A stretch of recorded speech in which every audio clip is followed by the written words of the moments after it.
আব্দুল্লাহ ইবনে হুযায়ফা রাদিয়াল্লাহু তাআলা আনহু ডাক দিয়া বলে, হে জালেম বাদশা, তুমি বলছো তোমার এই রাজ্যের মধ্যে সবথেকে সুন্দরী রমণী, সুন্দরী কন্যা সন্তান তোমার কন্যা সন্তান, এটাকে তুমি আমার সাথে বিবাহ বন্ধনে আবদ্ধ করাইবা। আমি কি বলি জানুনি, তোমার এই রাজ্যের কেন গোটা দুনিয়া যাচাই বাছাই করে যদি কোনো সুন্দরী রমণী আইনা আমার সাথে বিবাহ বন্ধনে আবদ্ধ করায়া দাও, এরপরেও আমি ঈমান ছাড়তে রাজি না। আব্দুল্লাহ ইবনে হুযায়ফা রাদিয়াল্লাহু তাআলা আনহু ডাক দিয়া বলে, তুমি তো বলছো তোমার রাজ্যের অর্ধেক ক্ষমতা তুমি আমার নামে লিখে দিবা। তোমার রাজ্যের অর্ধেক কেন, গোটা দুনিয়ার ক্ষমতাও যদি তুমি আমার নামে লিখে দাও, এরপর আমি ঈমান ছাড়তে রাজি না। তুমি বলছো তোমার সম্পদের অর্ধেক সম্পদ তুমি আমার নামে লিখে দিবা। আমি কি বলি জানুনি, এই গোটা দুনিয়ার সম্পদ যদি আমার নামে লিখে দাও, এরপর আমি আব্দুল্লাহর বেটা মুহাম্মদের উপর কালিমা পড়ে যেই মুসলমান হইলাম, আব্দুল্লাহর বেটা মুহাম্মদুর রাসূলুল্লাহ সাল্লাল্লাহু আলাইহি ওয়াসাল্লামের উপর যে ঈমান আনলাম, এক আল্লাহর গোলাম হইলাম, আমার জীবন যাবে যাবে যাবে যাবে যাবে জেলখানায় বন্দী করে আমারে আমার মরণ পর্যন্ত রাখতে পারবা, আমারে গোটা দুনিয়ার মালিক বানায়া দিতে পারবা, আর আমি আব্দুল্লাহ ইবনে হুযায়ফার জবান থেকে তোমার গোলাম হওয়ার কথা বের করতে পারবা না। আল্লাহু আকবার বলবেন না? আউলিয়ারা কারে উকুবা ইখতিয়ার, জাহেলারা কারে দুনিয়া ইখতিয়ার, মাইলে মুমিন সুয়ে মুমিন মিশাওয়াত, মাইলে কাফের সুয়ে কাফের মিশাওয়াত। এবার জালেম বাদশার কথা যখন শুনে না, আব্দুল্লাহ ইবনে হুযায়ফার ঈমান বড় মজবুত। জালেম বাদশা হিরাক্লিয়াস এবার ডাক দিয়া কয়, আব্দুল্লাহ ইবনে হুযায়ফারে আজকের থেকে খানা বন্ধ করে দাও। খানার যখন অভাব হবে, খানার জন্য যখন পেটের মধ্যে টান পড়বে, ক্ষুধায় যখন কাতর হয়ে যাবেন, তখন আব্দুল্লাহ ইবনে হুযায়ফা ওমরের ইসলাম সাইরা, মুহাম্মদের ইসলাম সাইরা, এক আল্লাহর ইসলাম সাইরা, তখন আমি জালিম বাদশা হিরাক্লিয়াসকে তখন মেনে নেবে। এবার ডাক্তার একটা রেডি করে দেওয়া হলো, একজন ডাক্তার পাশে বসা, ডাক্তার বসে টাকানা দেয়, খবর নিবা কোন দিন বেশি কাতর হয়ে যায় ওই দিন আমারে জানাইবা, মরতে দেওয়া হবে না। মুসলমান যুবক, আব্দুল্লাহ ইবনে হুযায়ফা তার ব্যাপারে বলা হয় একদিন নয়, দুদিন নয়, 3 দিন নয়, 1 সপ্তাহ পর্যন্ত খানা বন্ধ। 1 সপ্তাহ পর্যন্ত খানা বন্ধ দেওয়ার পর 1 সপ্তাহ পর আবার ডাক্তার দৌড়াইয়া জালেম বাদশা হিরাক্লিয়াসের দরবারে যায়। জালেম বাদশা হিরাক্লিয়াস, আপনি যে আব্দুল্লাহ ইবনে হুযায়ফারে বন্দী করে রাখছেন, আজকে 1 সপ্তাহ পর্যন্ত আপনি খানা দেন না। ও জালেম বাদশা হিরাক্লিয়াস, আপনি এখন আমার থেকে নতুন খবর নেন। আব্দুল্লাহ ইবনে হুযায়ফার যেই অবস্থা, এই অবস্থায় যদি আব্দুল্লাহ ইবনে হুযায়ফা খানা না পায়, আব্দুল্লাহ ইবনে হুযায়ফা যদি খানা খাইতে না পারে, তাইলে আব্দুল্লাহ ইবনে হুযায়ফা মরার জন্য প্রস্তুত হয়ে যাবে, আর বেশিক্ষণ বাঁচতে পারবে না, মরার সাথে পাঞ্জা লড়বে। জালেম বাদশা হিরাক্লিয়াস এবার ডাক দিয়া কয়, তারে যাইয়া বলো না আমারে যেন আমার গোলাম হয়ে যায়, এক আল্লাহর গোলামি বন্ধ করে দেয়, ওমরের ইসলাম ছেড়ে দেয়, আব্দুল্লাহ বেটা মুহাম্মদের ইসলাম যেন ছেড়ে দেয়। মুসলমান, আব্দুল্লাহ ইবনে হুযায়ফাকে ডাক্তার ডাক দিয়া কয়, হে আব্দুল্লাহ ইবনে হুযায়ফা রাদিয়াল্লাহু তাআলা আনহু, আপনি জালেম বাদশা হিরাক্লিয়াসকে আপনি মেনে নেন, এক আল্লাহর গোলামি বাদ দিয়ে দেন, মুহাম্মদের পক্ষ থেকে ঈমান ছেড়ে দেন, ওমরের ইসলাম ছেড়ে দেন।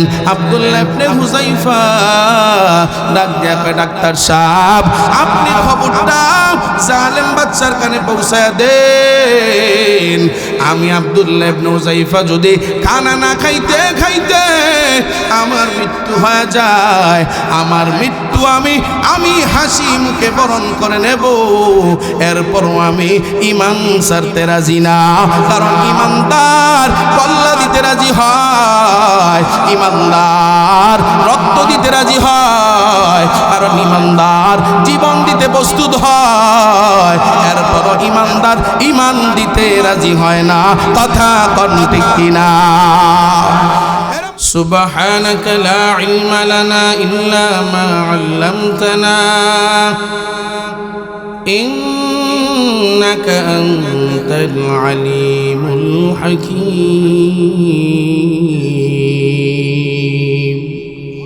الحمد لله ঐতিহ্যবাহী দেবিদ্বার থানার অন্তর্গত বাররা মধ্যপাড়া আজিজুল্লাহ বাড়ি জামে মসজিদ মাঠ প্রাঙ্গণে 10তম বার্ষিক তাফসিরুল কোরআন মাহফিল রাজমহতি জলসার সম্মানিত সভাপতি, প্রধান অতিথি, বিশেষ অতিথিবৃন্দ, মুআজ্জাজ মুকাররম, জাতির মাথার মুকুট রসাতুল আম্বিয়া হযরত উলামায়ে ইকরাম, দূর দূরান্ত থেকে আগত আল্লাহ পাকের আশিকিন, জাকিরিন, শাকিরিন, মুহিব্বিন, মুরাব্বিন, আওয়াম, কলিজার টুকরো সমবয়সী যুবক বন্ধুগণ, স্নেহের ছোট ভাই, পর্দার অন্তরে অবস্থানরত শ্রদ্ধেয় সম্মানিত মা ও বোনেরা, সর্বোপরি শুকর সে মহান দয়াময় রব্বুল আলামিনের দরবারে যে মহান মনিব রব্বুল ইজ্জত জুল জালাল অত্যন্ত দয়ার মায়া করে ভালোবেসে মোহাব্বত করে দুনিয়াবি সমস্ত ঝামেলা থেকে হেফাজত করে কুরআন ও হাদিসের মজলিস, হযরত উলামায়ে ইকরামদের মজলিস তথা জান্নাতের বাগানে আসার বসার তৌফিক আল্লাহ দান করেছেন। এজন্য মহান মালিকের দরবারে শুকরগুজার করছি, দিল থেকে জবান খুলে আওয়াজ করে পড়ি বলি আলহামদুলিল্লাহ।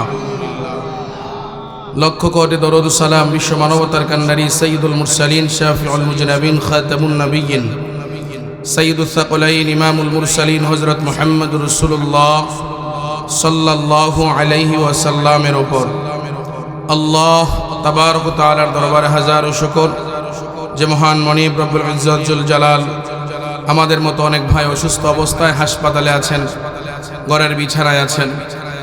বিশেষ করে আমাদের দেশ নেত্রী বেগম খালেদা জিয়া দীর্ঘ লম্বা সময় লাইফ সাপোর্টে আছেন। আল্লাহ তাকে পরিপূর্ণ সুস্থতার নিয়ামত দান করুন, বলেন আমিন। অন্যান্য ব্যক্তিবর্গ যারা হাসপাতালে আছেন, আল্লাহ সবাইকে সুস্থতার নিয়ামত দান করুন, বলেন আমিন। প্রিয় মুহতারাম হাজিরিন, আজকের এই ময়দান কুরআন ও হাদিসের আলোচনা করা এবং শোনার ময়দান। কোরআন একটা নিরপেক্ষ গ্রন্থ, এটা বাংলাদেশের আওয়ামী লীগেরও নয়, বিএনপিরও নয়, জামাতের নয়, জাতীয় পার্টিরও নয়। কথা ঠিক? এটা সর্বদলীয় মানুষের জন্যই আল্লাহ এই কিতাব নাজিল করেছেন, যার নাম আল কোরআন। ঠিক আছে কথা? এই কোরআন থেকে কথা বলবো, রাজি আছেন আপনারা? অনেকে মনে হয় রাজি নাই। কোরআন থেকে কথা শুনতে রাজি আছেন? অল্প সময় কথা বলবো, তবে কোরআন থেকে কথা বললে পরে আমার ব্যক্তিগত কোনো কথা নয়, আমার বাবা দাদা বলছে, আমার পীর সাহেব বলছে, আমার উস্তাদ বলছে, এই জাতীয় কোনো কথা নয়। কথা হবে কোরআন থেকে। তবে এই কোরআন থেকে কথা বলতে গেলে পরে যদি আপনাদের গায়ে লাগে কোনো অসুবিধা আছে? যদি আমার গায়ে লাগে কোনো সমস্যা আছে? কোরআন থেকে কথা বললে এবার যেই কথাই হোক এটা শোনাই লাগবে। কারণ কথাটা কার? সবাই কয় না, কথা কার? আওয়াজ করে বলুন আল্লাহু আকবার। যদিও এখন সত্য কথা বলতে একটু ভয় হয়, আলহামদুলিল্লাহ শুকর মালিকের দরবারে আপনাদের কাছে শেয়ার করতে আমার একদম দ্বিধা নাই। সবাই আমার পরিচিত মানুষ। বাংলাদেশে শহীদ শরীফ ওসমান হাদি ইন্তেকালের আগে দীর্ঘ লম্বা সময় ধরে আল্লাহ মাঠে ময়দানে কথা বলার মতো সুযোগ করে দিয়েছেন।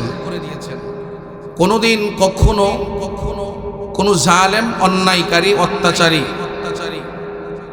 তাদের কারণে ভয়ে আতঙ্কে অন্যায়ের সাথে আপোষ করে কথা কোনোদিন বলিনি, বলার নিয়াতও নাই। মাঝে মধ্যে হয়তো সংকোচ বোধ মনে করতাম। ওসমান হাদি ভাই মরে যাওয়ার পরে এখন নিয়তটা কেমন যেন আরো মজবুত হয়ে গেছে। আমাদের নিয়ত এমন হওয়া চাই, বাঁচলে হাদির মতো বাঁচব। কথাগণ, বাঁচলে হাদির মতো বাঁচবো, মরলে হাদির মতো মরব। জানাজার নামাজ আপনারা দেখেছেন, আমিও মরি, আপনিও মরেন, গ্রামে মানুষ মরে, কত কুকুর শিয়াল শিয়াল মরে, কত পাক পাখালি মারা যায়, কত নেতা মারা যায়, কত নেত্রী মারা যায়। আর শহীদ শরীফ উসমান হাদিও মারা গেছেন। দেশের প্রাইম মিনিস্টার থেকে শুরু করে একেবারে রিকশাওয়ালা পর্যন্ত, প্রশাসনের ঊর্ধ্বতন কর্মকর্তাদের প্রধান যারা আছেন, শুধু তারাই নয়, গোটা পৃথিবীর মানুষ যদিও ওখানে যেতে পারে নাই, গেছেন মাত্র 10-15 লক্ষ, মন থেকে গোটা পৃথিবীর মানুষ জানাজায় অংশগ্রহণ করেছে। কথাগণ ঠিক কিনা? এক শুক্রবারে গুলিবিদ্ধ হয়, অপর শুক্রবারে আল্লাহ দুনিয়ার থেকে বিদায় করে দিলেন। আল্লাহ চাইলে যেদিন গুলিবিদ্ধ হয় সেদিনই দুনিয়ার থেকে বিদায় করে দিতে পারতেন, কিন্তু আল্লাহ কয় এই বান্দা যেহেতু ইমানের জন্য লড়ছে, এই বান্দা যেন ইসলামের জন্য যেহেতু লড়ছে, এই বান্দা যেহেতু ইনসাফ কায়েমের জন্য লড়ছে, এই বান্দা যেহেতু ন্যায়ের পাওয়ায় দেওয়ার জন্য এই বান্দা লড়েছে, সুতরাং এই বান্দাকে হয়তো শহরের কিছু মানুষ চিনে, জেলাভিত্তিক কিছু মানুষ চিনে, থানাভিত্তিক কিছু মানুষ চিনে। আমি আল্লাহ ঢাকার হাসপাতালে কয়েকদিন রেখে বাংলাদেশের শিশু থেকে নিয়া, নারী থেকে নিয়া একেবারে উপর লেভেল পর্যন্ত সবাইকে আমি চিনায়া দেব উসমান হাদিকে। আল্লাহ কয় না তাও হবে না, আমি আল্লাহ তাকে মৃত্যুর আগে সিঙ্গাপুর পাঠিয়ে আমি আল্লাহ গোটা পৃথিবীকে জানিয়ে দেব উসমান হাদির মতো হ, উসমান হাদির মতো মর, উসমান হাদির মতো বাঁচ, বাঁচলে বাঁচ উসমান হাদির মতো, মারলে মার উসমান হাদির মতো, বাঁচলেও তুই গাজী, বাঁচলেও তোর নাম দুনিয়ার ভিতরে অমর হয়ে থাকবে, মরলেও তোর নামের জন্য মানুষ তোর নামের উপরে দোয়া করবে।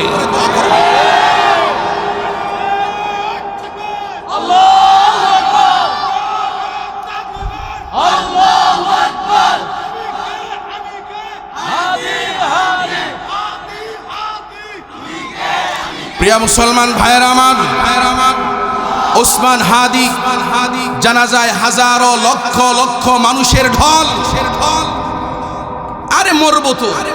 আল্লামা দেলোয়ার হোসেন সাইদি রহমাতুল্লাহি আলাইহি বলেছেন, শিয়ালের মতো 500 বছর বেঁচে থাকার থেকে 1 ঘন্টা সিংহের গর্জন দিয়ে বেঁচে থাকার অনেক লাভ। কথা বল ঠিক কিনা? আল্লাহ আমাদের সবাইকে বোঝার তৌফিক দান করেন, বলেন আমিন। তবে প্রিয় মুসলমান ভাইয়েরা, আল্লাহ কুরআনে বলেন, আম হাসিবতুম আন তাদখুলুল জান্নাতা ওয়ালাম্মা ইয়াতিকুম মাসালুল লাযিনা খালাউ মিন ক্বাবলিকুম। তোমরা কি ভেবেছো এমনিই জান্নাত পেয়ে যাইবা পরীক্ষা না দিয়া? পূর্বে যারা পরীক্ষা দিছে, ঈমানি পরীক্ষা, তাদের মতো পরীক্ষা না দিয়া তোমরা জান্নাতে চলে যাইবা, এটা হইতেই পারে না। কথা কার? আর জোরে কোন কথা কার? আম হাসিবতুম আন তাদখুলুল জান্নাতা ওয়ালাম্মা ইয়াতিকুম মাসালুল লাযিনা খালাউ মিন ক্বাবলিকুম। তোমরা কি ভেবেছো এমনিই জান্নাত পেয়ে যাইবা?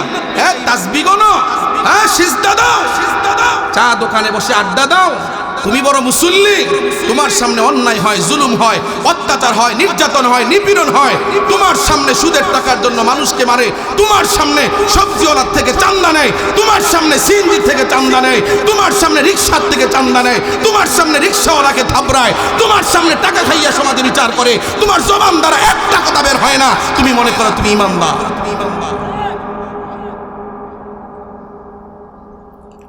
আল্লাহ বলেন পরীক্ষা না দিয়া জান্নাত পাবা না। ভিন্ন আয়াতে আল্লাহ বলেন লানাবলুওয়ান্নাকুম। উলামায়ে কেরাম বুঝবেন, আল্লাহ তাকিদ দিয়া বলেন, তাকিদ, অবশ্যই অবশ্যই আমি আল্লাহ পরীক্ষা করবই করব। কে বলছেন? পরীক্ষা করবেই করবে। কষ্ট পাইতেছেন আপনারা? রাগ করতেছেন? আল্লাহ বলেন আমি আল্লাহ পরীক্ষা করব। মিনাল খৌফ, ভয়ের পরীক্ষা। তোমার সামনে অনেক ভয় আসবে, সত্য বলা বন্ধ করে দে, আমাদের সাথে আপোষ করেছ, আমরা যা করি চুপ থাকিস, আর যদি কথা বলস, জবান খোলস, তাইলে এই হবে সেই হবে, হাঁটতে পারবি না, বাড়ি করতে পারবি না, তোর দোকান বন্ধ হয়ে যাবে। নাই নাই নাই, যদিও আমাদের কুমিল্লায় নাই, বিভিন্ন জায়গায় গেলে আমাদের কানে এগুলো দেয়। কথা বুঝেন নাই? ভয়টা কেমন আসবে? আমাদের জীবনে যে আল্লাহ পরীক্ষা করবে, এই ভয়টা কেমন হতে পারে? একটা উদাহরণ যদি আপনাদেরকে দেই, কেমন হতে পারে, আর ওই মুহূর্তে আমাদের অবস্থানটা কেমন হবে, কেমন হওয়া চাই, এর একটা উদ্ধৃতি যদি আপনাদের সামনে পেশ করি। খলিফাতুল মুসলিমিন হযরত ওমর রাদিয়াল্লাহু তাআলা তিনার শাসন আমলে আব্দুল্লাহ ইবনে হুযায়ফা রাদিয়াল্লাহু তাআলা আনহু নামে একজন সাহাবীকে সেনাপ্রধান বানাইয়া, একটা দলের আমির বানাইয়া, জালেম বাদশা হিরাক্লিয়াসের সাম্রাজ্যকে দুলিশাত করে তাদেরকে দ্বীনের আওতায় নিয়ে আনার জন্য আব্দুল্লাহ ইবনে হুযায়ফা সহ একদল সৈন্যবাহিনী ওমর রাদিয়াল্লাহু তাআলা আনহু পাঠান। যাই হোক মুনাফিকের কারণে কিভাবে যেন আব্দুল্লাহ ইবনে হুযায়ফা তার সৈন্যবাহিনী সহ ওই রাজ্যে প্রবেশ করাটা, এটা আগ থেকেই জালেম বাদশা হিরাক্লিয়াস খবরটা পেয়ে যায়। জালেম বাদশা হিরাক্লিয়াস খবরটা পাওয়ার পর আব্দুল্লাহ ইবনে হুযায়ফা সহ তার সৈন্যবাহিনী যখন বর্ডার ক্রস করছেন, বর্ডার ক্রস করতে দেরি হয়, আর জালেম বাদশা হিরাক্লিয়াসের সৈন্যবাহিনীরা তাদেরকে আটকাইতে দেরি হয় না, তাদেরকে আটকায় ফেললেন। তাদেরকে আটকাইয়া কাউকে গাছের সাথে, কাউকে গ্রিলের সাথে, ওয়ালের সাথে বেঁধে ফেললেন, আর আব্দুল্লাহ ইবনে হুযায়ফা রাদিয়াল্লাহু তাআলা আনহুকে জেলখানার বন্দী করে দিলেন। আব্দুল্লাহ ইবনে হুযায়ফা রাদিয়াল্লাহু তাআলা আনহু তার সৈন্যবাহিনী নিয়ে খলিফাতুল মুসলিমিন হযরত ওমর রাদিয়াল্লাহু তাআলা আনহুর শাসনামলে ওনার কথায় জালেম বাদশা হিরাক্লিয়াসের দরবারে গেলেন দ্বীনের দাওয়াত নিয়ে। জালেম বাদশা হিরাক্লিয়াস এই খবরটা যখন আব্দুল্লাহ ইবনে হুযায়ফা রাদিয়াল্লাহু তাআলা আনহু সহ তার সমস্ত সৈন্যবাহিনীরা যখন তার দরবারে যখন ঢুকে, তার রাজ্যের বর্ডার যখন ক্রস করে ওই রাজ্যের মধ্যে যখন প্রবেশ করে, তখন জালেম বাদশা হিরাক্লিয়াস তার সৈন্যবাহিনী দিয়া সবাইকে আটকায়া ফেলে। কাউকে গাছের সাথে, কাউকে দেয়ালের সাথে, কাউকে মাটির সাথে, কাউকে গাছের সাথে বেঁধে ফেলে। আর আব্দুল্লাহ ইবনে হুযায়ফা রাদিয়াল্লাহু তাআলা আনহুকে জেলখানায় বন্দী করে ফেলে। আব্দুল্লাহ ইবনে হুযায়ফা রাদিয়াল্লাহু তাআলা আনহুকে জেলখানায় বন্দী করে। এবার জালেম বাদশা হিরাক্লিয়াস আব্দুল্লাহ ইবনে হুযায়ফাকে 3টা অফার দেয়। প্রশ্ন রাখলাম, বুঝে থাকলে জবাব দেন, কয়টা অফার দেয়? 3টা অফার দেয়। 1 নাম্বার অফার হলো, আব্দুল্লাহ ইবনে হুযায়ফা, আমার রাজ দরবারে কেন আসছো? তোমার রাজ দরবার ধ্বংসের জন্য আসছিলাম। আব্দুল্লাহ ইবনে হুযায়ফাকে উদ্দেশ্য করে জালেম বাদশা হিরাক্লিয়াস ডাক দিয়া কয়, আব্দুল্লাহ ইবনে হুযায়ফা, আমার একটা সুন্দরী রমণী আছে, আমার একটা সুন্দরী কন্যা আছে। আমার এই রাজ্যের মধ্যে, আমার এই রাজ্যের মধ্যে আমার মেয়ের মতো, আমার কন্যা সন্তানের মতো এত সুন্দরী রমণী এই রাজ্যের মধ্যে আর একটাও নাই। ও আব্দুল্লাহ ইবনে হুযায়ফা, তুমি যদি চাও আমার এই কন্যাকে তোমার সাথে বিবাহ বন্ধনে আবদ্ধ করে দিতে পারি। আব্দুল্লাহ ইবনে হুযায়ফা, আমি তোমাকে আরেকটা অফার দিয়ে দিলাম।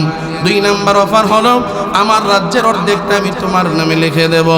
3 নাম্বার অফার হলো, আমার সম্পদের অর্ধেক তোমার নামে আমি লিখে দেব।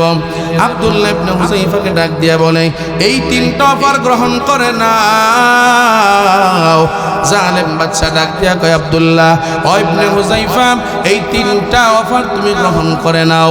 3টা অফার গ্রহণ কইরা এবার তুমি ওমরের ইসলাম তুমি নিষেধ করে দাও, ওমর থেকে আলাদা হয়ে যাও, আব্দুল্লাহর বেটা মুহাম্মদের ঈমান ছেড়ে দাও, এক আল্লাহর গোলামি বাদ দিয়া দাও। আমি জালেম বাদশা হিরাক্লিয়াসের কথা মতো তুমি চলো, তুমি আমার তাবেদারি হয়ে যাও, তুমি আমার গোলাম হয়ে যাও। আব্দুল্লাহ ইবনে হুযায়ফা রাদিয়াল্লাহু তাআলা আনহু ডাক দিয়া বলে, হে জালেম বাদশা, তুমি বলছো তোমার এই রাজ্যের মধ্যে সব থেকে সুন্দরী রমণী, সুন্দরী কন্যা সন্তান তোমার কন্যা সন্তান, এটাকে তুমি আমার সাথে বিবাহ বন্ধনে আবদ্ধ করাইবা। আমি কি বলি জানুনি, তোমার এই রাজ্যের কেন গোটা দুনিয়া যাচাই বাছাই করে যদি কোনো সুন্দরী রমণী আইনা আমার সাথে বিবাহ বন্ধনে আবদ্ধ করায়া দাও, এরপরেও আমি ঈমান ছাড়তে রাজি না। আব্দুল্লাহ ইবনে হুযায়ফা রাদিয়াল্লাহু তাআলা আনহু ডাক দিয়া বলে, তুমি তো বলছো তোমার রাজ্যের অর্ধেক ক্ষমতা তুমি আমার নামে লিখে দিবা। তোমার রাজ্যের অর্ধেক কেন, গোটা দুনিয়ার ক্ষমতাও যদি তুমি আমার নামে লিখে দাও, এরপর আমি ঈমান ছাড়তে রাজি না। তুমি বলছো তোমার সম্পদের অর্ধেক সম্পদ তুমি আমার নামে লিখে দিবা। আমি কি বলি জানুনি, এই গোটা দুনিয়ার সম্পদ যদি আমার নামে লিখে দাও, এরপর আমি আব্দুল্লাহর বেটা মুহাম্মদের উপর কালিমা পড়ে যেই মুসলমান হইলাম, আব্দুল্লাহর বেটা মুহাম্মদুর রাসূলুল্লাহ সাল্লাল্লাহু আলাইহি ওয়াসাল্লামের উপর যে ঈমান আনলাম, এক আল্লাহর গোলাম হইলাম, আমার জীবন যাবে যাবে যাবে যাবে যাবে জেলখানায় বন্দী করে আমারে আমার মরণ পর্যন্ত রাখতে পারবা, আমারে গোটা দুনিয়ার মালিক বানায় দিতে পারবা, আর আমি আব্দুল্লাহ ইবনে হুযায়ফার জবান থেকে তোমার গোলাম হওয়ার কথা বের করতে পারবা না। আল্লাহু আকবার বলবেন না?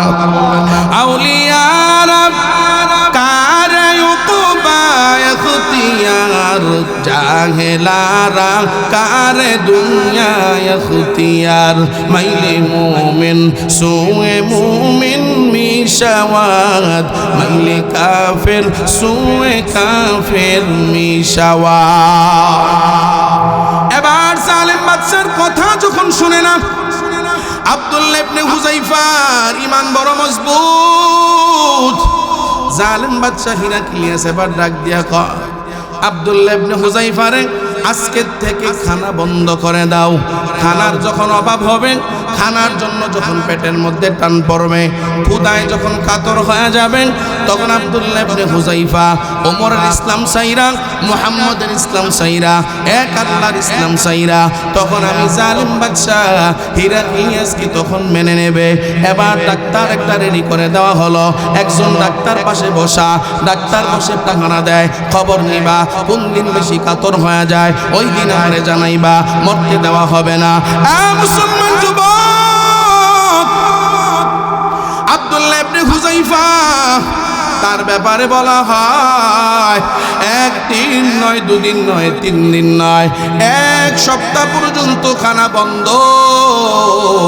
1 সপ্তাহ পর্যন্ত খানা বন্ধ দেওয়ার পর 1 সপ্তাহ পর আবার ডাক্তার দৌড়াইয়া জালেম বাদশা হিরাক্লিয়াসের দরবারে যায়। জালেম বাদশা হিরাক্লিয়াস,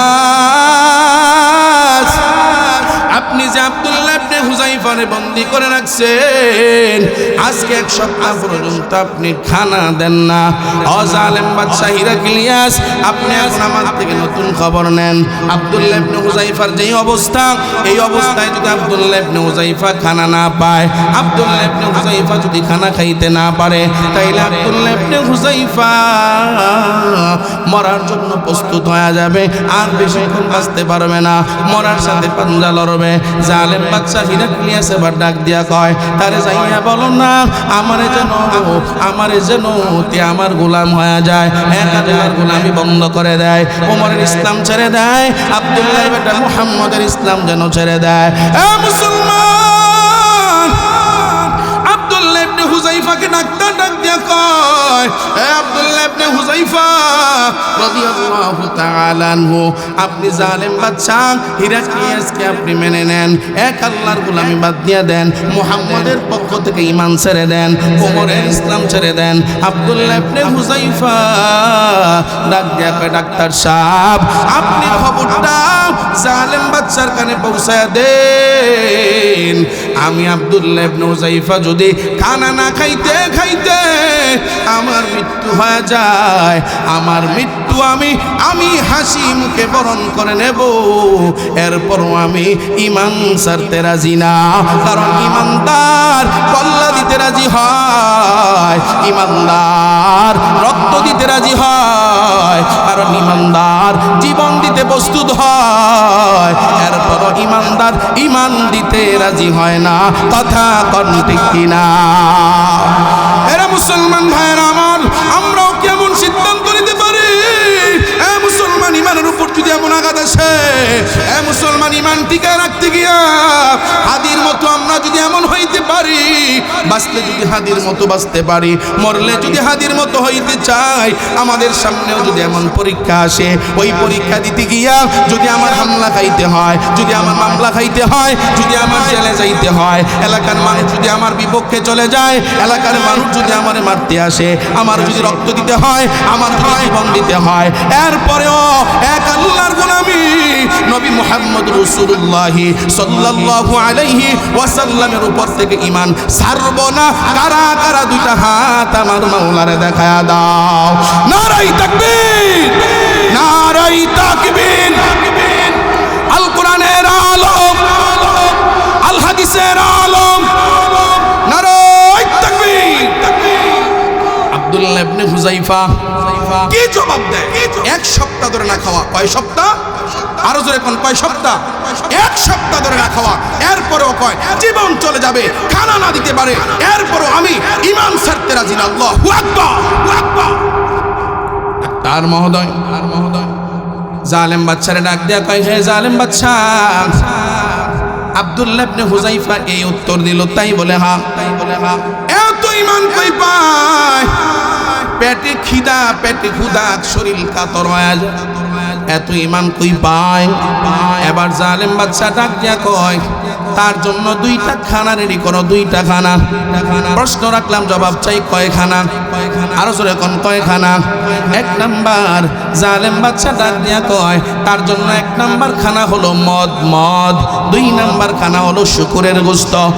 মুসলমান, প্রশ্ন রাখলাম, জবাব চাই, বলো না মুসলমানের জন্য শুকরের গোশত খাওয়া হালাল না হারাম? মদ খাওয়া হালাল না হারাম?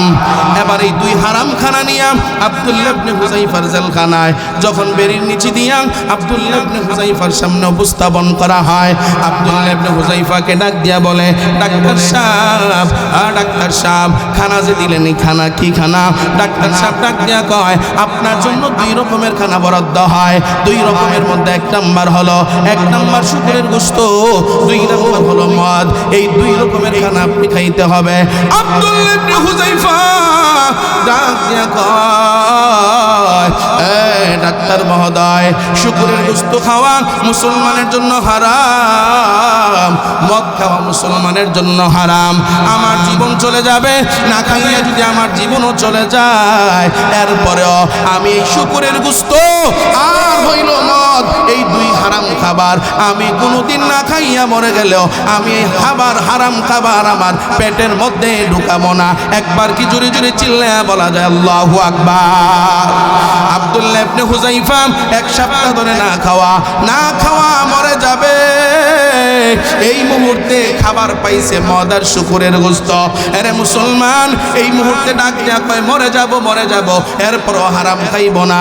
আর আমার দেশের মানুষ ভালো চলে, সন্তান বিদেশ, হাজি সাহেব, গাজী সাহেব, 5 ওয়াক্ত নামাজি, কত হালাল খায়। ডাক দিয়া কয়, ও মিয়া, আপনি কেন হারাম খান? কয়, হারাম না তো, আমি ইন্টারেস্ট খাই। আছে না নাই? টাকাদার চাইলে কয়, নাই, তবে হাত দেওয়া যাবে। আমার মাইয়ার জামাইয়ের কিছু টাকা আমার কাছে আছে, যদি নিতে চাও দিতে পারবো, তবে মাসে এই দিতে হবে। আছে না নাই? যদিও কুমিল্লায় নাই, বিভিন্ন জায়গায় বয়ানে গেলে পরে আমাদের কানে কানে আওয়াজ দিয়া কয় হুজুর একটু এই ব্যাপারে বয়ান করবেন। আমাদের এলাকার মানুষগুলো একটু বিন্দু পরিমাণও দাঁড় দিতে চায় না, কর্জে হাসানা দিতে চায় না। গেলে পরে আবার যদি সুদের বেলায় বলি, তাইলে আবার ফিরায় না। এই জাতীয় মানুষ মনে হয় আমার বাংলাদেশে কুমিল্লায় না। আব্দুল্লাহ ইবনে হুযায়ফা রাদিয়াল্লাহু তাআলা আনহু এবার ডাক দিয়া কয়, আমি না খাইয়া মরে গেলেও আমি কোনোদিনই হারাম খাবার খাবো না। এরে মুসলমান যুবক, একটু ভালো করে চিন্তা করে নাও, পরীক্ষা কেমন আসবে আর পরীক্ষার সময় কেমন আমাদের একটু ইমানি পরীক্ষা দিতে হবে। এবার জালেম বাদশার মেজাজ গরম। জালেম বাদশা বাচ্চার মেজাজটা বড় গরম হয়ে গেছে। আব্দুল্লাহ ইবনে হুযায়ফারে আর দেরি করা যাবে না। আব্দুল্লাহ ইবনে হুযায়ফা রাদিয়াল্লাহু তাআলা আনহুরে তাড়াতাড়ি ফাঁসির কাস্টে ঝুলায়া দে, আর দেরি করা যাবে না। আব্দুল্লাহ ইবনে হুযায়ফা রাদিয়াল্লাহু তাআলা আনহুকে জেলখানা থেকে বের কইরা একটা ফাঁসির কাস্ট সাজাইয়া এবার ফাঁসির কাস্টের মধ্যে দাঁড় করায়া দেয়। ফাঁসির কাস্টে দাঁড় করাইয়া জালেম বাচ্চা একটা সিংহাসনের চেয়ারের মধ্যে বৈশা ডাক দিয়া কয়, ও আব্দুল্লাহ ইবনে হুযায়ফা, ওমরের পক্ষ থেকে প্রতিনিধি হইয়া আসাম। ও আব্দুল্লাহ ইবনে হুযায়ফা, তোমারে আমি শেষবারের মতো একটা অফার দিয়ে দিলাম। এখন তুমি চাইলে বাঁচতে পারো, চাইলে তুমি মরতে পারো। যদি তুমি আমারে গ্রহণ করে নাও, আমার দাবিদারি করো, আমার গোলামি করো, যদি আমাদের দেশের কথা কও, আমাদের দেশের বিরুদ্ধে কইলে তারে যদি ফাঁসি দাও, আমাদের দেশের বিরুদ্ধে কইলে তারে যদি গুলি করো, আমাদের দেশের বিরুদ্ধে কিচ্ছু কইলে যদি তারে মারো, যদি তার উপর হামলা করো, যদি ইমাম হয় তারে যদি চাকরিচ্যুত করে দাও, নিশ্চিত আগামীতে তোমরা ক্ষমতা। এর মুসলমান ভাইয়েরা আমার, হুযায়ফাকে ডাক দিয়ে কয়, জালিম বাদশা ডাক দিয়ে কয়, আব্দুল্লাহ ইবনে হুযায়ফা, ফাঁসির কাস্টি উঠাইলাম, জল্লাদ রেডি হয়ে আছে, তাড়াতাড়ি বলো এই ফাঁসির কাস্টি ঝুলতে রাজি নাকি তুমি আমার গোলাম হয়ে যাইবা, আমার দাবিদারি করবা, আব্দুল্লাহর বেটা মুহাম্মদের ঈমান ছেড়ে দিবা। আব্দুল্লাহ ইবনে হুযায়ফা রাদিয়াল্লাহু তাআলা আনহু ডাক দিয়া কয়, আমি ঈমানদার, আমার জীবন থাকার যাক, আপনি আমারে ফাঁসির কাস্টি ঝুলান আর না ঝুলান, আমি এক আল্লাহর গোলাম আর মুহাম্মদের উপর ঈমান ছাড়তে রাজি না। আল্লাহু আকবার জোরে বলবেন না? আরো জোরে কি আল্লাহু আকবার বলা যায় না? এরে মুসলমান ভাই আমার, এবার জালেম বাদশা যখন এই আওয়াজ শুনে, এবার জালেম বাদশা কয়, তারে হবে না, এমনে হবে না। কেমনে হবে না?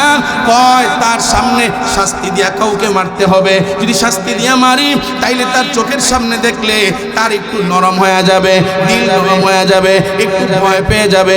ভয় যদি পায় তাইলে আমার গোলাম হয়ে যাবে। আল্লাহু আকবার কাবীরা। কয় হাদিরে গুলি কর, হাদিরে যদি গুলি করস, হাদি শুধু ভারতের কথা কয়, হাদি শুধু ভারতের আধিপত্যের কথা কয়, হাদি শুধু ইনসাফের কথা কয়, হাদি শুধু ন্যায় বিচারের কথা কয়, হাদি শুধু অন্যায় বিরুদ্ধে রুখে দাঁড়ায়। হাদিরে সরায়া দে, গোটা দুনিয়ার যারা অন্যায়ের বিরোধিতা করে তারা ভয় পাইয়া থমকে যাবে। আল্লাহর জাতু সিফাতের কসম করে বলি, এক হাদি কবরে চলে গেছে, হাদির মতো জীবন দেওয়ার মতো হাজার নয় লক্ষ লক্ষ যুবক বাংলার জমিনে ন্যায় আর ইনসাফ প্রতিষ্ঠার জন্য জীবন দেওয়ার জন্য প্রস্তুত হয়ে আছে। কথা কোন ঠিক কিনা? এরে মুসলমান যুবক, আব্দুল্লাহ ইবনে হুযায়ফা যখন কোনোভাবেই কাতর করা যায় না, ওই যে আব্দুল্লাহ ইবনে হুযায়ফার সাথে কয়েকজন সৈন্যবাহিনী নিয়ে আসছে, কয়েকজন সৈন্যবাহিনী আসছে। এবার এই কয়েকজন সৈন্যবাহিনীর মধ্যে কয়েকজন সৈন্যবাহিনীরে স্পেশাল ভাবে এবার তার সামনে আইসা হাজির করে, ডাক দিয়া কয়, তাদের কি তোমার মায়া নাই? তোমার সাথে আসছে? বলে হ্যাঁ অবশ্যই মায়া আছে। কয়েকটু তাকাইয়া দেখ, মন্ত্রী সভা তাড়াতাড়ি করে জল্লাদ ডাক দাও, একটা অগ্নিকুণ্ড সাজাও। অগ্নিকুণ্ড সাজাইয়া ওই অগ্নিকুণ্ডের মধ্যে এখন একটা পাতিলা বসায়া দাও, ওই পাতিলার নিচে জাল দাও, ওই পাতিলার নিচে এখন তাপ দাও, তাপ দাও। পাতিলা যখন তাপ দেয়, পাতিলা গরম হয়, ওই পাতিলার মধ্যে তৈল ঢেলে দাও, তৈল ঢেলে দাও। এবার তৈল ঢেলে দেয়, এবার আগুন যখন জাল দেয়, আগুনের তাপ বাড়তেছে, পাতিলা গরম হয়, আগুনের তাপ বাড়ে, পাতিলা গরম হয়। পাতিলা যত গরম হয় তৈল তত গরম হয়। তৈল গরম হইতে হইতে এক সময় তৈল যখন টকবক টকবক করা আরম্ভ হয়ে যায়, তৈল যখন টকবক টকবক করে গরম হয়, আব্দুল্লাহ ইবনে হুযায়ফা ডাক দিয়া কয়, ও আব্দুল্লাহ ইবনে হুযায়ফা একটু তাকাইয়া দেখো তোমার এই সৈন্যবাহিনীগুলো রে, এই 4-5 জন রে এই আগুনের মধ্যে তৈলের মধ্যে উত্তপ্ত তৈলে ফালায়া দেমো, এখনো সময় আছে, ঈমান ছেড়ে দাও, আমার গোলাম হয়ে যাও, তাইলে তোমার রূপগুলো বেঁচে যাবে। আব্দুল্লাহ ইবনে হুযায়ফা ডাক দিয়া কয়, এ বেঈমানের বেঈমান, এ নাফরমান, এ জালেম বাদশা হিরাক্লিয়াস, আমার লোক কেন? আমারেও যদি মারো, আমারেও যদি আগুনে ফালাও, এরপরও তো ঈমান আমি ছাড়বো না। জালেম বাদশা ডাক দিয়া কয়, এমনে হবে না, তাড়াতাড়ি কইরা এই লোকগুলোরে ধাক্কা দিয়া ওই তৈলের মধ্যে ফালায়া দে। তার সৈন্যবাহিনীরা, জালেম সৈন্যবাহিনীরা 4-5 জন লোক দইরা সৈন্যবাহিনীগুলোরে উত্তপ্ত তৈলের মধ্যে ফালায়া দেয়। উত্তপ্ত তৈলে ফালাইতে দেরি হয়, মাথার মগজ থেকে নিয়া পায়ের গোড়ালি পর্যন্ত চামড়া গোশতগুলো হাড় থেকে আলাদা হতে দেরি হয় না। আব্দুল্লাহ ইবনে হুযায়ফাকে ডাক দিয়া কয়, ও আব্দুল্লাহ ইবনে হুযায়ফা, তাকাইয়া দেখো তোমার সামনে তোমার সৈন্যবাহিনী 4-5 জন আগুনে ফালাইলাম, মুহূর্তের মধ্যেই চামড়াগুলো গোশতগুলো হাড় থেকে আলাদা হয়ে গেল, হাড়গুলো লম্বা হয়ে গেছে। আব্দুল্লাহ ইবনে হুযায়ফা, এখনো সময় আছে, তুমি আমাকে আমার গোলাম হয়ে যাও, এক আল্লাহর গোলামি বাদ দিয়া দাও, মুহাম্মাদের পক্ষ থেকে ঈমান ছেড়ে দাও। আল্লাহু আকবার কাবীরা।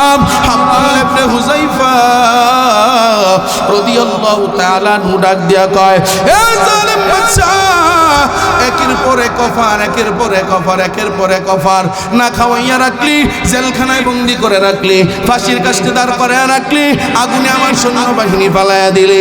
কতবার করে বললাম, স্পষ্ট ফাইনাল জবাব, এক হাদিরে গুলি করে এই বাংলার জমিন থেকে ন্যায় আর ইনসাফ প্রতিষ্ঠার জন্য যারা লড়াই করে তাদেরকে থামানো যাবে না। কথা কন ঠিক কিনা? এরা মুসলমান ভাইয়েরা আমার, আব্দুল্লাহ ইবনে হুযায়ফার যখন ঈমানের পাওয়ার দেখা এবার জালেম বাদশা ডাক দিয়া কয়, না হবে না, হবে না। আব্দুল্লাহ ইবনে হুযায়ফাকে সহ, তাকে সহ আগুনের মধ্যে ফালায়া দেয়। আব্দুল্লাহ ইবনে হুযায়ফা রাদিয়াল্লাহু তাআলা আনহুকে যখন তৈলের পাতিলার সামনে নেওয়া হয়, তৈলের পাতিলার সামনে নেওয়ার পর এবার আব্দুল্লাহ ইবনে হুযায়ফা একটু কান্না করে, একটু কান্না করে। আল্লাহু আকবার বলেন। আব্দুল্লাহ ইবনে হুযায়ফা কান্না করে। এবার জালেম বাদশা খুশি হয়ে গেছে, খুশি হইয়া ডাক দিয়া কয়, মনে মনে একটা ভাব, মনে হয় ভয় পাইছে, মনে হয় ভয় পাইছে, ভয় পাওয়ার কারণেই তো চোখে দিয়া পানি, চোখ দিয়া পানি। আব্দুল্লাহ ইবনে হুযায়ফাকে ডাক দিয়া কয়, হে আব্দুল্লাহ ইবনে হুযায়ফা, তুমি কেন কান্না করো জানতে চাই। আব্দুল্লাহ ইবনে হুযায়ফা ডাক দিয়া কয়, তুমি কি ভয় পাইছো নাকি এজন্য কান্না করো? আব্দুল্লাহ ইবনে হুযায়ফা রাদিয়াল্লাহু তাআলা আনহু ডাক দিয়া কয়, না না না, ইমানদার মৃত্যুকে ভয় পাই না, ইমানদারের জন্য মৃত্যু হলো হাদিয়া স্বরূপ। কথা কোন ঠিক কিনা? ইমানদারের জন্য মৃত্যু হলো হাদিয়া। ইমানদার মৃত্যু পকেটে নিয়ে ঘুরে, পকেটে নিয়ে ঘুরে। আব্দুল্লাহ ইবনে হুযায়ফা ডাক দিয়া কয়, আমি মৃত্যু হবে, আমার আগুনে ফালাইয়া দিবা, তৈলে ফালাইয়া দিবা, এই জন্য আমি কান্না করি না। জালেম বাদশা ডাক দিয়া কয়, কেন কান্না করো, কেন কান্না করো, একটু জানতে চাই। আব্দুল্লাহ ইবনে হুযায়ফা ডাক দিয়া কয়, হে জালেম বাদশা, যদি শুনতে চাস তাইলে তাড়াতাড়ি শুনে নে, কেন আমি কান্না করি জানোনি? আব্দুল্লাহ ইবনে হুযায়ফা এবার প্রশ্নের জবাব দেয়, আমি কেন কান্না করি জানোনি? আল্লাহ তাআলা আমার একটা জীবন দিছে, আর একটা জীবন ইসলামের জন্য আমি আজকে তোমার পায়ে আইসা, তোমার কাছে আইসা আগুনের মধ্যে আমি শহীদ হইতে যাইতেছি। আমার একটা জীবন আল্লাহ তাআলা শাহাদাত পেয়ালা বরণ করাইতেছে, আমি এজন্য কান্না করতেছি।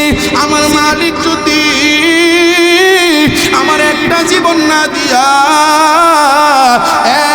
100 জীবন দিত, তাইলে আমি আব্দুল্লাহ ইবনে হুযায়ফা 100 জীবন যদি এইভাবে আল্লাহর রাস্তায় দিতে পারতাম, তাইলে আমি নিজেরে ধন্য মনে করতাম। একবার কি জোরে জোরে চিল্লায়া বলা যায় আল্লাহু আকবার? এরে মুসলমান ভাইয়েরা আমার, সকলকে উদ্দেশ্য করে বলতে চাই, বলো না যদি অন্যায় আর ইনসাফ ভিত্তিক সমাজ ব্যবস্থা, ইনসাফ ভিত্তিক যদি রাষ্ট্র ব্যবস্থা করতে গিয়া, এরে মুসলমান ভাই আমার, স্বাধীনতার 53-54 বছর চলে গেল, বাংলার জমিনে কত দলের পরিবর্তন দেখলাম, নেতার পরিবর্তন দেখলাম, নেত্রীর পরিবর্তন দেখলাম, আল্লাহর কসম কোন নীতির পরিবর্তন আমরা দেখি নাই। কথা কোন ঠিক কিনা? সব পরিবর্তন দেখছি কিন্তু নীতির কোনো পরিবর্তন দেখি নাই। আরে মুসলমান ভাই আমার, একবার তাকাইয়া দেখেন, আবরার ফাহাদ হত্যা হলো, আরে মুসলমান আপনার ফাহাদ হত্যা হলো, এখনো তার বিচার হয় নাই। ওই যে মেজর সিনা খুন হলো, তার আসামি এখনো জেলখানায়, এখনো তার ফাঁসির আদেশ দেওয়া হলো, কার্যকর করা হলো না। আরে মুসলমান, একের পর এক অন্যায়, খুন, হত্যার জুলুম, অত্যাচার, নির্যাতন, নিপীড়ন, দৈনন্দিন দর্শন, দৈনন্দিন চাঁদাবাজি, দৈনন্দিন খুন খারাপি বাড়তেছে না কমতেছে? কমে না বাড়ে? আজকেও শুনলাম ওই খুলনায় নাকি কারে গুলি করে মারছে। এ মুসলমান শুনে নাও, একজনকে হত্যা করার অপরাধে একজন হত্যাকারীরে যদি সাথে সাথে ওই বাইতুল মুকাররমের সামনে নিয়ে গোটা বাংলাদেশের নয় দুনিয়ার সমস্ত টেলিভিশনগুলো লাইভ টেলিকাস্ট কইরা যদি তারে হত্যার বদলি তারেও যদি ফাঁসির কাস্টে ঝুলাইয়া দিত, আল্লাহর কসম সপ্তাহে সপ্তাহে মাসে মাসে বাংলার জমিনে হত্যা আর বাড়ত না। কিনা বলো? এরে মুসলমান ভাইয়েরা আমার, যারা চাঁদাবাজি করে, যারা টেন্ডারবাজি করে, যারা দর্শন করে, একজন দর্শককে যদি বাইতুল মুকাররমের সামনে নিয়ে পাথর মেরে মেরে মেরে মেরে যদি দুনিয়ার থেকে বিদায় করে দেওয়া হতো, আল্লাহর কসম করে বলি এই বাংলার জমিন থেকে দর্শন বন্ধ হয়ে যাইতো, চুরি চামারি বন্ধ হয়ে যাইতো। কিন্তু বাংলাদেশে ন্যায় আর ইনসাফের মতো বিচার নাই বলেই তো 7-7 মার্ডার আসামি জামিন পাইয়া যায়, অস্ত্র মামলার আসামি জামিন পাইয়া যায়। আর আমার আর তোমার মতো সাধারণ মানুষ একটা মিথ্যা মামলায় জেলখানায় গেছি, তারে জামিন দেয় না, বুঝায় আমি বড় বিচারক। আর এই জালেমের বাচ্চা জালেমগুলো টাকা খাইয়া অস্ত্র মামলায় হত্যাকারী, জুলুমবাজ, চাঁদাবাজ, টেন্ডারবাজ, তাদেরকে টাকার বিনিময় মুসলমান জেলখানার থেকে ওই দিন শুনলাম আসিফ নজরুল বলল 4 ঘন্টায় 800 মামলা জামিন দিয়া দিস। কয় ঘন্টায়? 4 ঘন্টায় 800 মামলা জামিন দিয়ে দিছে। আরে মুসলমান ভাই আমার, তুমি যে অস্ত্র মামলাওয়ালারে তুমি যে বাইর করলা, সে তো তার বিচার না কইরা যে তুমি বাইর করলা, সে তো বাইরে যাইয়া আবার অস্ত্রের মোহনা দিবে। যারে চাঁদাবাজি করতো তারে যে তুমি জামিন দিলা, সে তো আবার চাঁদাবাজি করতো। এজন্য মুসলমান যুবক, বাংলার জমিনে ন্যায় আর ইনসাফ প্রতিষ্ঠা হোক আমরা চাই না। আরো জোরে এখন চাই না। ন্যায় আর ইনসাফ প্রতিষ্ঠা করতে গেলে এমনি হবে না। এই বাংলাদেশে আমরা যে বাংলা ভাষায় কথা বলি, প্রশ্ন রাখলাম জবাব চাই। বলো না, রফিক সালাম বরকত জব্বার যদি জীবন না দিত আমরা কি বাংলা ভাষা পাইতাম? কথা কয় না, বাংলা ভাষা পাইতাম। বাংলা ভাষার জন্য এই দেশের মানুষ জীবন দিছে না? সবাই কয় না জীবন দিছে না? বলো, ওই পাকিস্তান থেকে আমাদের বাংলাদেশ আলাদা করতে গিয়া, এই বাংলাদেশ স্বাধীন করতে গিয়া, এই বাংলাদেশের জন্য একদল মানুষ জীবন দিছে না? আরো যেরকম দিছে না? ফেসিবাদ দূর করতে গিয়া আমার ছাত্র ভাইয়েরা এই বাংলার জমিনে রক্ত জড়াইছে না? জীবন দিছে না? আরে মুসলমান, ভারতের আধিপত্যের ব্যাপারে কথা বলতে গিয়া আবরার ফাহাদ জীবন দিছে না? ওসমান হাদি জীবন দিছে না? বলো না, আমরাও যদি ন্যায় আর ইনসাফ প্রতিষ্ঠা করতে চাই, ন্যায় আর ইনসাফ প্রতিষ্ঠা করতে গিয়া বাংলার জমিনে যদি আমাদেরও প্রয়োজনে জেলখানায় যেতে হয়, রক্ত দিতে হয়, জীবন দিতে হয়, কাফনের কাফন মাথায় বাঁধতে হয়, রাস্তায় নামতে হয়, রাজপথে নামতে হয়, জীবন দিতে হয়, কারা কারা রাজি দুজাত আমার মাওলারে দেখায়া দাও।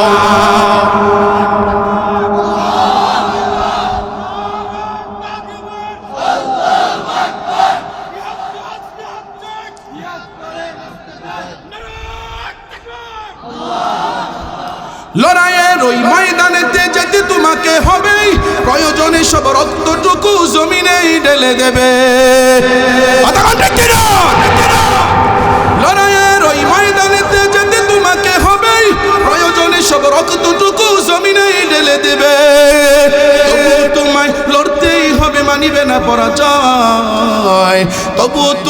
লড়তেই হবে, মানিবে না পরাজয়।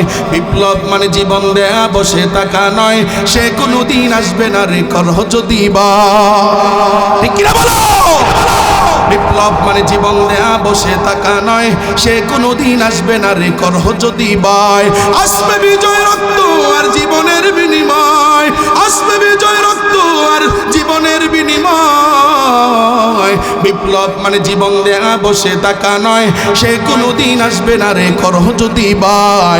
বিপ্লব মানে জীবন দেয়া, বসে থাকা নয়, সে কোনোদিন আসবে না রে করহ যদি বাই। কিনা বলেন? কোথা থেকে কোন বিন্দেশি সুকুন আমার দেশে এসে সেবার নামে বসলো জোরে মির্জাফরের বেশে। ঠিক কিনা বলো? কোথা থেকে কোন বিন্দেশি সুকুন আমার দেশে এসে সেবার নামে বসলো জোরে মির্জাফরের বেশে। তাদের করতে নাস্তানাবুদ হতে হবে নির্ভয়, তাদের করতে নাস্তানাবুদ হতে হবে নির্ভয়। বিপ্লব মানে জীবন দেয়া, বসে থাকা নয়, সে কোনোদিন আসবে না রে করহ যদি বা। আসবে বিজয় রক্ত আর জীবনের বিনিময়, আসবে বিজয় রক্ত আর জীবনের বিনিময়। বিপ্লব মানে জীবন দেয়া, বসে থাকা নয়, সে কোনোদিন আসবে না রে করহ যদি বাই। ইসলামের জন্য লড়তে রাজি আছো না নাই? এই বাংলার জমিনে সাধারণ মানুষ কোনো বিচার পায় না। স্বাধীনতার 53 বছর আমরা দেখেছি শ্রমিক তার অধিকার ফিরে পায় না। মেধাস্থান তালিকায় উত্তীর্ণ হওয়া যুবকগুলো তাদের যথাস্থান তারা ফিরে পায় না। এদেশের বিধবা মহিলাগুলো, অসহায় দরিদ্র এতিম যারা আছে, তাদের ন্যায্য অধিকার ফিরে পায় না। যারাই ক্ষমতার অদল বদল হয়ে ক্ষমতায় যায়, তারা শুধু তাদের নিজের দলের আর কর্মের চিন্তা করে, অন্য কোনো জনগণের চিন্তা করে না। কথা কোন ঠিক কিনা? অথচ অবস্থা তো হলো এমন, একটা গ্রামে, একটা সমাজে, একটা ইউনিয়নে, একটা থানায় অনেকে আওয়ামী লীগ করে, অনেকে বিএনপি করে, অনেকে জাতীয় পার্টি করে, অনেকে জামাত করে। আমি রাজনীতির কথা বলবো না, একটু ভালো করে শুনে। এখন পার্লামেন্ট যখন হবে, ভোট হবে, যার পছন্দ অনুযায়ী সে ভোট দিবে। এখন মনে করেন আওয়ামী লীগের একজন এমপি সে বিজয় হয়ে গেছে, বিএনপির একজন এমপি বিজয় হয়ে গেছে, জাতীয় পার্টির একজন এমপি বিজয় হয়ে গেছে। এখন আপনাদের কাছে আমার প্রশ্ন, বলেন যিনি দেবিদ্বারের এমপি, যিনি মুরাদনগরের এমপি, সে কি আওয়ামী লীগ যদি বিজয় হয়, সে কি শুধু আওয়ামী লীগের এমপি? তখন বিজয় হওয়ার পরে সে কি তখন আওয়ামী লীগের এমপি নাকি সবার?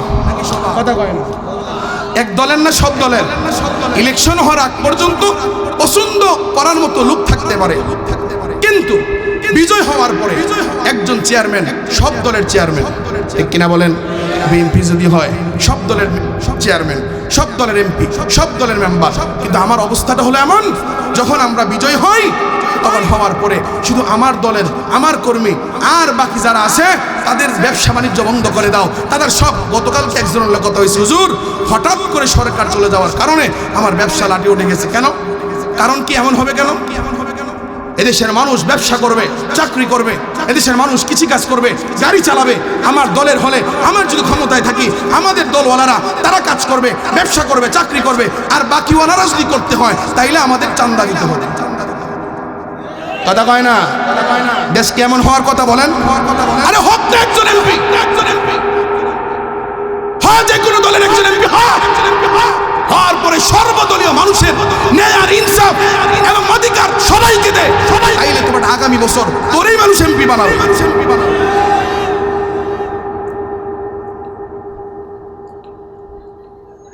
আমি কি রাজনীতির কথা বললাম? আওয়ামী লীগের বিরুদ্ধে বলছি? বিএনপির বিরুদ্ধে বলছি? আমি বাংলাদেশের নাগরিক হিসাবে ন্যায় আর ইনসাফের কথা বলার অধিকার আমার আছে না নাই? আল্লাহ আমাদের বুঝার তৌফিক দান করেন, বলেন আমিন। প্রশ্ন রাখলাম, জবাব চাই। বলেন বাংলাদেশে কি, এই পৃথিবী থেকে আমরা আজীবন বেঁচে থাকতে পারবো? আমি এক্ষুনি ছেড়ে দেবো, কষ্ট হচ্ছে আপনাদের? প্রিয় মুসলমান ভাইয়েরা আমার, বলেন আমরা কি আজীবন বেঁচে থাকবো? মরতে হবে, মরতে তো হবেই। মরতে যেহেতু হবে, এমন ভাবে মরবো যেন আমার শাহাদাতের মরণ হয়। আল্লাহ কবুল করেন, বলেন আমিন। আল্লাহ বলেন ওয়াউমা ইউনফাকু ফিস-সূরি ফাফাজি'a মান ফিস-সামাওয়াতি ওয়া মান ফিল আরদি ইল্লা মান শাআল্লাহ। আল্লাহু আকবার বলেন। আল্লাহ বলেন এমন একটা দিন আসবে, এমন একটা দিন আসবে যেদিন ইসরাফিল আলাইহিস সালাম সিংহায় ফুৎকার দিবেন। বলেন সিংহায় ফুৎকার দিবেন। সিংহায় ফুৎকার দেওয়ার পর অতঃপর সমস্ত মানুষগুলো আসমানে যারা আছেন জমিনে যারা আছেন সবাই ভীত সন্তুষ্ট হয়ে যাবে ইল্লা মান শা আল্লাহ, শুধুমাত্র কেবলমাত্র আল্লাহ যাদেরকে চাইবেন তারা ব্যতীত সবাই ভীত হয়ে যাবে। শুধু কি তাই? না না না, আল্লাহ বলেন ওয়াতারাল জিবালা তাহসাবুহা জামিদাতাও ওয়া হিয়া তামুরু মাররাস সাহাব। এই যে আমরা পাহাড় দেখতেছি, পাহাড় বলেন পাহাড় দেখি না? দেখি না? কত শক্তিশালী না, মজবুত না? ওই সাজেকের পাহাড় 2600 ফুট উচ্চতা, এত মজবুত। বলেন এক গ্রামের মানুষ যদি ওই পাহাড় ধাক্কা দেই পড়ে যাবে? আমরা এক থানার মানুষ যদি ধাক্কা দেই পড়ে যাবে? এত মজবুত, এত মজবুত, এত মজবুত। আল্লাহ কয় বান্দা, এই দুনিয়ার জমিনটা কি মনে করতেছো, কি মনে করতেছো? আমি আমার বয়ানের ইতি টানতেছি মুসলমান, এক্ষুনি দোয়া হয়ে যাবে। একটু ভালো করে শুনে নেন। আল্লাহ তাআলা ডাক দেয়া তাওয়াতারল জিবালা তাহসাবুহা জামিদাতাও ওয়া হিয়া তামুরু মাররাস সাহাব ওয়াতারাল জিবালা তাহসাবুহা জামিদাতাও ওয়া হিয়া তামুরু মাররাস সাহাব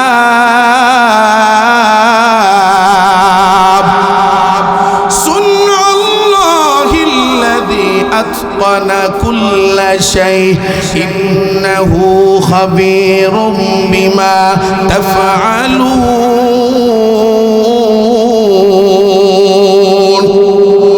আল্লাহ ডাক দিয়া কয়, আরে বান্দা দুনিয়ায় তো সব সময় থাকতে পারবে না, তোমার বয়স যতই হোক একদিন না একদিন মরা লাগবেই, লাগবে, লাগবে না লাগবে না? আরে মুসলমান, আল্লাহ ডাক দিয়া কয় ইসরাফিল আলাইহিস সালাতু ওয়াস সালাম যখন সিংহায় ফুৎকার দিবে মানুষগুলো ভীত হয়ে যাবে। আরে মুসলমান, আসমান এবং জমিনের মধ্যে যা কিছু আছে সব ভীত হয়ে যাবে ইল্লা মান শা আল্লাহ, আল্লাহ যা চাইবেন তারা সারা। একবার ভাবিয়া দেখেন কেমন ধ্বংস হবে, জানেননি কেমন ধ্বংস হবে? আল্লাহ কয় ওয়াতারাল জিবাল তাহসাবুহা জামিদাতাও ওয়া হিয়া তামুরু মাররাস সাহাব। এই যে পাহাড়গুলি দেখতেছো এত মজবুত, এত মজবুত, এত মজবুত, এত মজবুত। আল্লাহ ডাক দেয়া কই গোলাম, ওই দিন ইসরাফিল আলাইহিস সালাতু ওয়াস সালাম যখন সিংহার মধ্যে ফুৎকার দিবে, সিংহার মধ্যে ফুৎকার দিতে দেরি হবে। এ মুসলমান, ওই মজবুত তোমাদের চোখের দেখায় পাহাড়গুলো তুলার মতো উঠতে থাকবে। সুবহানাল্লাহ, তুলার মতো উঠতে থাকবে, তুলার মতো উঠতে থাকবে। ওয়াতারাল জিবালা তাহসাবুহা জামিদাতাও ওয়া হিয়া তামুরু মাররাস সাহাব সুবহানাল্লাহিল্লাযী আতকানা কুল্লা শাই। এটা হলো আল্লাহর ক্ষমতা। এ মুসলমান, একটু ভালো করে শুনে নাও। আল্লাহ ডাক দিয়া কয় আমি পাহাড়গুলো তুলার মতো উড়াইয়া দেব, তুলার মতো উড়াইয়া দেব। আর তুমি কি ক্ষমতার মালিক, তুমি কি সম্পদের মালিক? তোমার 5 জন ভাই আছে বলে তোমার ক্ষমতা এলাকার মানুষ থাকতে পারে না। তোমার 5 জন সন্তান আছে বলে তোমার কথার কারণে, তোমার দাপটের কারণে চা দোকানে মুরব্বীরা বসতে পারে না। এ মুসলমান, একটু ভালো করে শুনে নাও। আল্লাহ ডাক দেয়া কয় ওই দিন ইসরাফিলের সিংহায় ফুৎকার দেওয়ার পর আমি আল্লাহ তুলার মতো, তুলার মতো সব উড়াইয়া দেব। আমি আল্লাহ সব তুলার মতো উড়াইয়া দেব। শুধু তাই না, একটু ভালো করে বান্দা শুনে রাখো, আমি আল্লাহ যা সৃষ্টি করেছি সুদীর্ঘভাবে সৃষ্টি করেছি। ইন্নাহু খাবীরুম বিমা তাফআলুন। আরে যুবক, তুমি যা করতেছো সব ব্যাপারে আমি আল্লাহ অবগত। তুমি মনে করতেছো তুমি যে দোকানে বইয়া বইয়া গীবত করো আমি আল্লাহ মনে হয় জানি না, আমি আল্লাহ মনে হয় জানি না। আল্লাহু আকবার কাবীরা। বান্দা তুমি যে কোরআনের বিরুদ্ধে কও আমার হয় আমি আল্লাহ জানি না। তুমি যে মিথ্যা বলো, চুরি করো, ডাকাতি করো, তুমি যে সুদ খাও, তুমি যে ঘুষ খাও, তুমি যে পরের দিন বিচারের আগে রাতের বেলায় তুমি যে 2 হাত দিয়া কিছু টাকা পকেটে ঢুকাইছো, তুমি কি মনে করো আমি আল্লাহ জানি না? ইন্নাহু খাবীরুম বিমা তাফআলুন।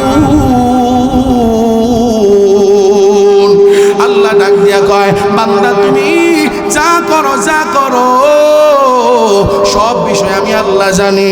হ্যাঁ মুসলমান, আল্লাহ তাআলা অন্য আয়াতে বলেন ওয়ানুফিখা ফিস-সূরি ফাসাইকা মান ফিস-সামাওয়াতি ওয়া মান ফিল আরদি ইল্লা মান শাআল্লাহ সুম্মা নুফিখা ফীহি উখরা ফাইযা হুম কিয়ামুন ইয়ানজুরুন। আল্লাহ ডাক দিয়া কয় বান্দা যখন সিংহায় ফুৎকার দিবে, এক নাম্বার ফুৎকার, এক নাম্বার ইসরাফিল আলাইহিস সালাতু ওয়াস সালাম যখন সিংহায় ফুৎকার দিবে, আমার দয়ার আল্লাহ ডাক দিয়া কয় বান্দা এই দুনিয়ার মধ্যে, আসমানের মধ্যে, জমিনের মধ্যে, এ মুসলমান যুবক দিলের কান লাগায় শুনে যাও। আল্লাহ কয় ওয়ানুফিখা ফিস-সূরি, আয়াত পারলে মুখস্থ করে নাও। ওয়ানুফিখা ফিস-সূরি ফাসাইকা মান ফিস-সামাওয়াতি ওয়া মান ফিল আরদি ইল্লা মান শাআল্লাহ। 24 নাম্বার পারার 5 নাম্বার পৃষ্ঠার প্রথম লাইনে আয়াত। এই আয়াতের তরজমা পড়ে নিবা। আমার মালিক ডাক দিয়া কয় ইসরাফিল যখন সিংহায় প্রথম ফুৎকার দিবে, আসমানে যা আছে, জমিনে যা আছে, সব জ্ঞান হারাইয়া বেহুশ হয়ে যাবে, বেহুশ হয়ে যাবে, বেহুশ হয়ে যাবে, জ্ঞান হারাইয়া ইল্লা মান শাআল্লাহ, আল্লাহ যাদেরকে চাইবেন শুধু তারা ছাড়া। 2 নাম্বার সুম্মা নুফিখা ফীহি উখরা ফাইযা হুম কিয়ামুন ইয়ানজুরুন।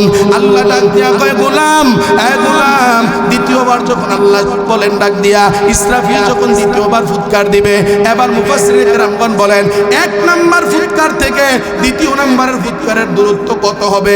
একটা ফুৎকার দেওয়ার পর 2 নাম্বার ফুৎকারটা ইসরাফিল আলাইহিস সালাতু ওয়াস সালাম কত বছর পরে দিবেন? সমস্ত মতানৈক্যের পর অধিকাংশ মুফাসসিরিনে কেরামগণের মত হলো প্রায় 40,000 বছর পর, 40,000 বছর পর ইসরাফিল আলাইহিস সালাতু ওয়াস সালাম যখন 1 নাম্বার ফুৎকার দিবেন, দ্বিতীয় ফুৎকারটা 40,000 বছর পর তিনি 2 নাম্বার ফুৎকার দিবেন। হে মুসলমান, পৃথিবী থেকে আমরা যে সবার শেষে চলে যাব, সবার শেষে, এই পৃথিবী থেকে যারা আমরা সবার শেষে কবরে চলে যাব, আলামে বারযাখে আল্লাহর নবী পয়গম্বর রাহমাতুল লিল আলামিন ডাক দিয়া কয় ওই উম্মতটা ওই কবরের মধ্যে 40,000 বছর থাকতে হবে। কয় বছর? 1000 বছর থাকতে হবে, 40,000 বছর, 1 বছর 2 বছর নয়। আরে মুসলমান, আল্লাহু আকবার কাবীরা। আল্লাহ তাআলা ডাক দিয়া বলেন ওয়ানুফিখা ফিস-সূরি ফানুফিখা ফিস-সূরি ফাসাইকা মান ফিস-সামাওয়াতি ওয়া মান ফিল আরদি ইল্লা মান শাআল্লাহ সুম্মা নুফিখা ফীহি উখরা ফাইযা হুম কিয়ামুন ইয়ানজুরুন। মানুষগুলো উইটা এবার তাকাতে থাকবে, চতুর্পাশে তাকাতে থাকবে, তাকাতে থাকবে। অন্য আয়াতে আল্লাহ বলেন ওয়ায়াউমা ইউনফাখু ফিস-সূরি ফাফাজিআ মান ফিস-সামাওয়াতি ওয়া মান ফিল আরদি ইল্লা মান শাআল্লাহ ওয়া কুল্লুন আতাউহু দাখিরিন। হে মুসলমান, মানুষগুলো যখন ভীত সন্তুষ্ট হয়ে যাবে, হে মুসলমান ভাই, কিয়ামতের ময়দানে যখন হাজির হয়ে যাবে, আল্লাহ তাআলা ডাক দিয়া কয় ওই দিন কি হবে জানোনি? মান জাআ বিল হাসানাতি ফালাহু খায়রুম মিনহা। যারা ভালো আমল নিয়ে যাবে, ভালো আমল নিয়ে যাবে, ভালো আমল যারা নিয়ে যাবে, আল্লাহ ডাক দিয়া কয় মান জাআ বিল হাসানাতি ফালাহু খায়রুম মিনহা ওয়া হুম মিন ফাযা'i ইয়াওমাইযিন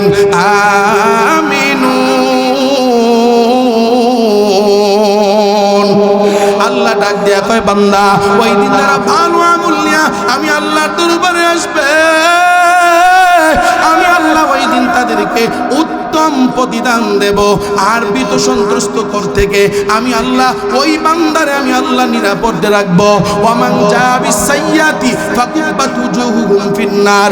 আল্লাহ ডাক দিয়া কয় কেউ যদি বদ আমল নিয়ে আসে, মন্দ আমল নিয়ে আসে, আল্লাহ ডাক দিয়া কয় হাল তুজজাউনা ইল্লা মা কুনতুম তা'মালুন। ওয়ামান জাআ বিস-সাইয়্যাতি ফাকুব্বাত উজুহুহুম ফিন-নার। আল্লাহ ডাক দিয়া কয় মন্দ আমল নিয়ে যদি আসে, আমি আল্লাহ তাকে উপর করে জাহান্নামের মধ্যে নিক্ষেপ করব। আল্লাহু আকবার কাবীরা, আল্লাহু আকবার কাবীরা, হাল তুজজাউনা ইল্লা মা কুনতুম তা'মালুন।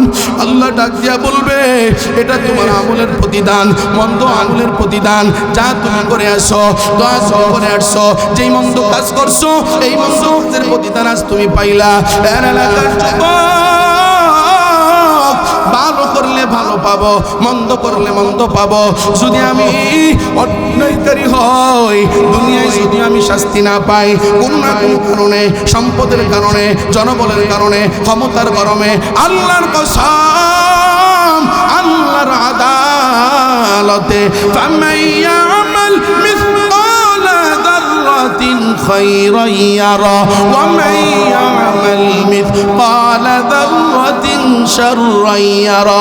যাররা যাররা পরিমাণ হিসাব করে তোমার আমলের প্রতিদান দেওয়া হবে, যাররা যাররা পরিমাণ হিসাব করে। আয় বান্দা, তোমার মন্দ আমলের জন্য তোমাকে জবাব দিতে হবে। এজন্য একটু মনে মনে ভাবিয়া দেখো, আমি যে ন্যায় করতেছি না অন্যায় করতেছি, আমি নামাজ না পড়ি অন্যায় করি, আমি মিথ্যা বলে অন্যায় করি, আমি গীবত করে অন্যায় করি, আমি সুদ খাইয়ে অন্যায় করি, আমি মানুষের গীবত করে অন্যায় করি, আমি মানুষের সমালোচনা করে অন্যায় করি। মুসলমান, এগুলোর বিচার একদিন আল্লাহর আদালতে দিতে হবে, জবাব দিতে হবে, বিচারের প্রতিদান তুমি পাইবা। আর যদি নামাজ পড়ো, রোজা রাখো, হজ করো, বাইতুল্লাহর জিয়ারত করো, আব্বা আম্মার খেদমত করো, মিথ্যা যদি না বলো, গীবতের সাথে যদি সম্পর্ক না রাখো, সুদের সাথে যদি সম্পর্ক না রাখো, অন্যায়ের সাথে যদি আপোষ না করো, আল্লাহ ডাক দিয়া কয়, বান্দা, ওই দিনটা তোমার জন্য আমিনুন, তোমার জন্য নিরাপদ, নিরাপদ, নিরাপদ। এজন্য মুসলমান, একটু ভালো করে তাকাইয়া দেখ, এই জমিনের মধ্যে যারাই আসছেন, আমার বাবা, দাদা, খালো, আমার এইভাবে করে আত্মীয় স্বজনেরা, এদের মধ্যে অনেকেই তো কবরে চলে গেছে। আপনারা যারা ময়দানে বসা বলেন না, আপনাদের আত্মীয় স্বজনের মধ্যে কেউ না কেউ কবরে গেছে না, গেছে না? আরো জোরে কোন গেছে না, গেছে না? আমার আব্বা চলে গেলেন, কয়েক বছর হয়ে গেল। আমার দাদা চলে গেলেন, কয়েক বছর হয়ে গেল। আমার দাদি চলে গেল, কয়েক বছর হয়ে গেল। কত জেলাগুড়ি, ওই রাঙামাটি, কক্সবাজার, ওই খাগড়াছড়ি যায়, মুসলমান, বরিশাল, ফরিদপুর যায়, ওই ভোলা যায়, ওই টাঙ্গাইল যায়, ওই ময়মনসিংহ যায়, ওই সিলেট যায়। আল্লাহর কসম, আমার বাবার চেহারার মতো আর চেহারা দেখি না, আমার দাদার চেহারার মতো আর চেহারা দেখি না, আমার দাদির চেহারার মতো আর চেহারা দেখি না। যুবক, তোমার আত্মীয় স্বজন যারা কবরে চলে গেছে, একটু তাকাইয়া দেখ, তারা এখন কবরে। আজকে শীতের মৌসুমে আমি আর তুমি ল্যাপ কম্বল গায়ে দিয়া ঘুমাই, তাদের কি অবস্থা? কিন্তু তাদের কবরের পাশে যাই না। আমি আর তুমি যখন মরব, আমি আর তুমিও তো কবরে চলে যাব। ওই কবরে যাওয়ার পর আমার অবস্থা কি হবে, তোমার অবস্থা কি হবে, একটু ভাবিয়া দেখো। আল্লাহর নবী বলেন, আল কবরু রাউযাতুম মিন রিয়াদিল জান্নাহ আও হুফরাতুম মিন হুফারিন নার। কারো কবর হবে জান্নাতের বাগান, কারো কবর হবে জাহান্নাম। মুসলমান, ভালো যদি করিয়া যাও, ওই কবরের মধ্যে ভালো পাইবা, মন্দ যদি করিয়া যাও, ওই কবরের ভিতরে মন্দ পাইবা। একটা হাদিস বলে আমার আলোচনা শেষ করে, আল্লাহর নবী বলেন, ইয়াত্তাবিউল মাইয়িতা সালাসা, ইয়াত্তাবিউল মাইয়িতা সালাসা, আল আহাল, আল মাল, আল আমাল। আল্লাহর নবী বলেন, আমি আপনি যখন ইন্তেকাল করব, ইন্তেকাল করে যখন কবরের দিকে যাইব, ওই কবরের দিকে যাওয়ার সময় আমার সাথে আপনার সাথে তিনটা জিনিস যাবে। বুঝে থাকলে বারোরার মুসলমান, যুবক, মুরব্বী বাবারা, বলো না, আমি আপনি মারা গেলে ওই কবরের দিকে কয় জিনিস যাবে? এক নাম্বার আল আহাল, আমাদের পরিবার যাবে। আল মাল, দুই নাম্বার আমাদের সম্পদ যাবে। আল্লাহর নবী ডাক দিয়া কন, ইয়ারজিউ ইসলাম, দুই জিনিস ফিরে আসবে। দুই জিনিসের মধ্যে এক নাম্বার ওয়াল আহাল, ইয়ারজিউল মাল ওয়া ইয়ারজিউল আহাল। আল্লাহ বলেন, তিন জিনিস যাবে, দুই জিনিস ফিরে আসবে। এক নাম্বার তোমার মাল ফিরে আসবে, দুই নাম্বার তোমার পরিবার পরিজন তোমারে মাটি দেওয়ার পরে আল্লাহু আকবার, ওই পরিবারও ফিরে আসবে। ওয়া ইয়াবকাল আমাল, শুধুমাত্র কেবলমাত্র ওই কবরের মধ্যে থাকবে আমল।